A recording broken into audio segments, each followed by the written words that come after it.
السلام علیکم ورحمۃ اللہ وبرکاتہ۔ نحمدہ ونصلی علی رسولہ الکریم، بسم اللہ الرحمن الرحیم۔ خلاصۃ النحو درس السابع، مرکب توصیفی کا بیان۔ اس سے پہلے درس میں آپ نے دیکھا مرکب اضافی اور اسی سے متعلق مرکب توصیفی ہے، اور یہ دونوں قسمیں ہیں مرکب ناقص کی۔ آپ پڑھ چکے ہیں مرکب ناقص وہ ہوتا ہے کہ جس کو بولنے والا جب بول چکے، کہنے والا کہہ چکے، تو سننے والا مزید وضاحت کی ضرورت محسوس کرے۔ تو مرکب ناقص کی پہلی قسم آپ نے پڑھی مرکب اضافی، اور مرکب ناقص کی دوسری قسم آپ پڑھیں گے انشاءاللہ ابھی، مرکب توصیفی۔ اب مرکب توصیفی کیا ہے، اس کو جاننے سے پہلے یہ جان لیجئے کہ جو بھی جملہ کسی اسم کی صفت کو بیان کرے، کسی شخص کی صفت کو اچھی یا بری، کسی چیز کی صفت کو اچھی یا بری، کسی جگہ کی صفت کو اچھی یا بری، غرض یہ کہ کوئی بھی اسم یا جملہ جو کسی چیز کی صفت کو بیان کرے اچھی یا بری، اسے ہم مرکب توصیفی کہتے ہیں، اور اس کو عام زبان میں موصوف صفت کہا جاتا ہے۔ تو دیکھتے ہیں، شروع کرتے ہیں۔ جس مرکب ناقص کا دوسرا جز پہلے جز کی صفت اچھائی یا برائی وغیرہ بیان کرے اسے مرکب توصیفی کہتے ہیں۔ جیسے رجل صالح، رجل فاسق، حجر اسود۔ تو آپ یہ دیکھیں کہ دو اسموں سے مل کر بنا ایک مرکب رجل صالح، اور اس کا دوسرا جز، اس مرکب کا دوسرا جز جو صالح ہے، وہ اپنے پہلے جز کی صفت بیان کر رہا ہے کہ ایک ایسا آدمی جو کہ نیک ہے۔ تو آپ رجل صالح کہتے ہیں کہ نیک آدمی، رجل فاسق برا آدمی۔ تو اس سے کیا سمجھ میں آیا کہ اگر کوئی دو اسم ایسے ہوں جس میں ایک اسم دوسرے اسم کی صفت بیان کرے تو وہ مرکب توصیفی کہلائے گا۔ مرکب توصیفی کے پہلے جز کو موصوف اور دوسرے جز کو صفت کہتے ہیں، لہٰذا رجل موصوف ہوگا اور صالح صفت ہوگا۔ اسی سے متعلق قواعد اور فوائد دیکھتے ہیں۔ پہلے نمبر پہ کہتے ہیں اردو میں صفت پہلے آتی ہے اور موصوف بعد میں آتا ہے، جبکہ عربی میں موصوف پہلے آتا ہے اور صفت بعد میں آتی ہے۔ جیسے طفل جمیل، خوبصورت بچہ۔ تو آپ اندازہ لگا سکتے ہیں کہ جمیل کا مطلب خوبصورت ہوتا ہے، طفل کا مطلب بچہ ہوتا ہے، اور اردو میں ہم خوبصورت پہلے کہتے ہیں، عربی میں ہم جمیل بعد میں کہتے ہیں۔ بچہ جو کہ اردو میں ہم بعد میں کہتے ہیں اور عربی میں طفل پہلے کہتے ہیں۔ دوسرے نمبر پہ کہتے ہیں صفت کبھی مفرد ہوتی ہے اور کبھی جملہ ہوتی ہے۔ صفت سے مراد وہ اسم جو کہ مرکب توصیفی میں دوسرے نمبر پہ آئے، وہ صفت ہوگی۔ تو اس کے بارے میں کہہ رہے ہیں کبھی وہ مفرد ہوگا، کبھی وہ جملہ ہوگا۔ تو کہتے ہیں صفت اگر مفرد ہو تو 10 چیزوں میں اس کا موصوف کے مطابق ہونا ضروری ہے۔ یہ انتہائی اہم بات ہے، اس درس کی سب سے اہم بات یہ یاد رکھنے والی ہے، یعنی کہ یہ وہ چیز ہے جو کہ مرکب اضافی اور مرکب توصیفی میں فرق بیان کر دے گی، کہ مرکب اضافی کہیں کہیں جا کر آپ کو ایسا لگے گا بعد میں کہ مرکب اضافی اور مرکب توصیفی میں کوئی فرق نہیں لگے گا۔ تو یہ وہ چیز ہے، یہ وہ قواعد ہیں جس کی بنا پر آپ ان میں فرق کر سکیں گے۔ یعنی کہ دوسرا اسم جملے کی مرکب توصیفی میں جو آنے والا دوسرا اسم ہے جو کہ صفت ہے، وہ اپنے پہلے اسم کے لیے چند چیزوں میں مطابقت رکھے گا تو ہی مرکب توصیفی ہوگا، نہیں تو نہیں ہوگا۔ تو کہتے ہیں کہ جن چیزوں میں اس کا موصوف کے ساتھ صفت کا موصوف کے مطابق ہونا ضروری ہے، اس میں پہلی ہے افراد، تثنیہ اور جمع۔ یعنی اگر موصوف مفرد ہے تو صفت بھی مفرد ہوگی، اگر موصوف تثنیہ ہے تو صفت بھی تثنیہ ہوگی، اور اگر موصوف جمع ہے تو صفت بھی جمع ہوگی۔ مثالیں ہیں تینوں کی سامنے۔ رجل عالم، رجل مفرد ہے اور عالم اس کی صفت جو ہے وہ بھی مفرد ہے۔ رجلانی عالمانی، رجلانی موصوف ہے اور تثنیہ ہے، اور عالمانی بھی تثنیہ ہے اس کی صفت۔ ایسے ہی رجال عالمون دونوں ہی جمع ہیں۔ دوسری چیز جس میں ان دونوں کا مطابق ہونا ضروری ہے وہ اعرابی حالت ہے۔ رفع، نصب اور جر تو دیکھتے ہیں رجل عالم، رجلن عالمن، رجل عالم.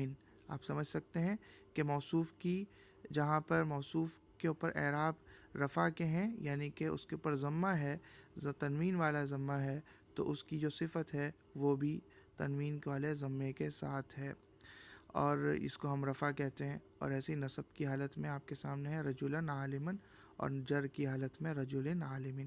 ایسے ہی تذکیر اور تانیث آپ پڑھ چکے ہیں، مذکر اور مؤنث. تو موصوف اگر مذکر ہوگا تو اس کی صفت بھی مذکر ہوگی، رجل عالم. اور اگر موصوف تانیث کا صیغہ ہوگا تو اس کی صفت بھی تانیث ہوگی، مؤنث ہوگی، جیسے امرأۃ عالمۃ. ایسے ہی تنکیر اور تعریف آپ یہ بھی پڑھ چکے ہیں، معرفہ اور نکرہ. تو اگر موصوف معرفہ ہو تو اس کی صفت بھی معرفہ ہوگی، اور اگر موصوف نکرہ ہو تو اس کی صفت بھی نکرہ ہوگی. تو نکرہ کی مثال ہے رجل عالم، دیکھیں یہ دونوں ہی نکرہ ہیں، اور رجل العالم تو یہ دونوں معرفہ ہیں.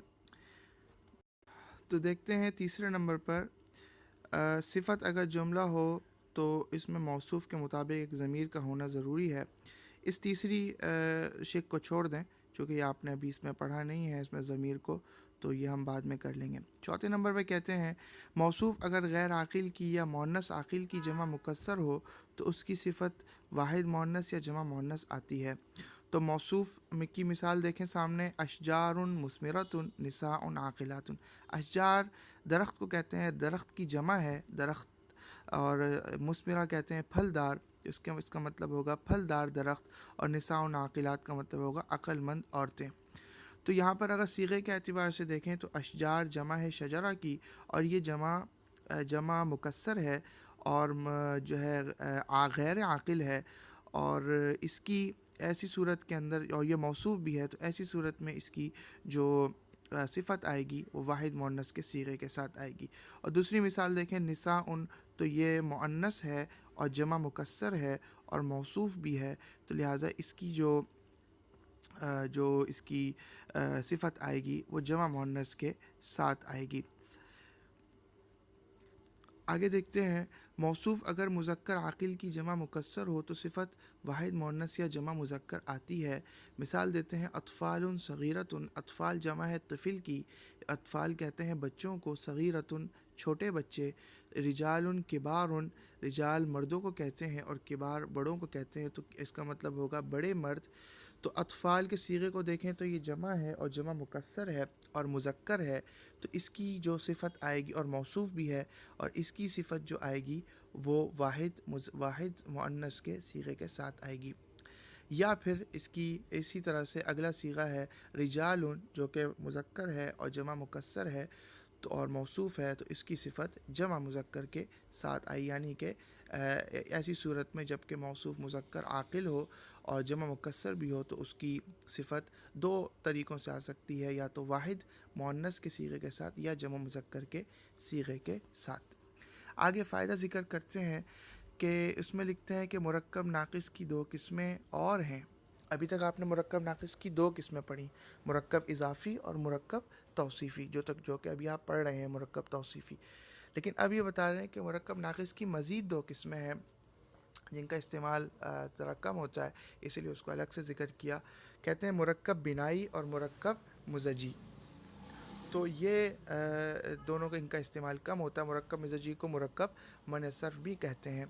تو ابھی دونوں کی تعریف کریں گے الگ الگ. جس مرکب ناقص کو ملا کر ایک کلمہ بنا دیا گیا ہو اور اس کا دوسرا جز کسی حرف کو شامل ہو اسے مرکب بنائی یا مرکب تعدادی کہتے ہیں. اس کی مثال سے ہم سمجھتے ہیں کہ یہ اصل میں کیا ہے. احد عشر، احد عشر عربی کی گنتی کا ایک عدد ہے اور اس کا مطلب ہوتا ہے 11، یعنی 1 اور 10. اور ایسے ہی تسعۃ عشر، تسعہ 9 اور عشر 10، یعنی کہ 19. تو یہاں پہ ہوا کیا کہ احد عشر اصل میں احد و عشرن تھا اور تسعۃ و عشرن تھا. تو اس کو ہم نے کیا کیا کہ اس کے اندر اس قاعدے کے مطابق کہ ایک اسم کو دوسرے اسم کے ساتھ ملا دیا اور اس کے بیچ میں جو ایک حرف تھا واو کا اس کو ہم نے گرا دیا، تو اس سے جو ہے یہ مرکب بنائی بن گیا. تو یہ اس کو اتنا ہی یاد رکھیں، اس کی بہت زیادہ اس کا کثرت سے استعمال نہیں ہوتا، تو اتنا ہی کافی ہے اس قاعدے کو یاد کرنا۔ اگلا ہے جس مرکب ناقص کو ایک کلمہ بنا دیا گیا ہو اور اس کا دوسرا جز کسی حرف کو شامل نہ ہو، تو اسے مرکب من صرف یا مرکب مزجی کہتے ہیں، جیسے بالا بکا۔ تو یہاں پر کیا ہوا ہے کہ بال ایک الگ حرف ہے، ایک الگ اسم ہے، اور بکا ایک الگ اسم ہے، دونوں کو جوڑ کے بنایا گیا ہے اور ان کے درمیان میں کوئی حرف شامل نہیں ہے۔ اگر پچھلی تعریف میں آپ دیکھیں مرکب بنائی تو وہاں پر حرف شامل تھا دو اسموں کو جوڑنے کے دوران، لیکن یہاں پر دو اسموں کو جوڑنے کے دوران کوئی حرف شامل نہیں ہے، اور یہ ایک شہر کا نام ہے بالا بکا۔ اب یہاں ہم تمرین دیکھتے ہیں۔ تمرین نمبر اول ہے ویسے ہی جیسے آپ پچھلے درسوں میں کرتے آئے ہیں، اس کو آپ نے حل کرنا ہے۔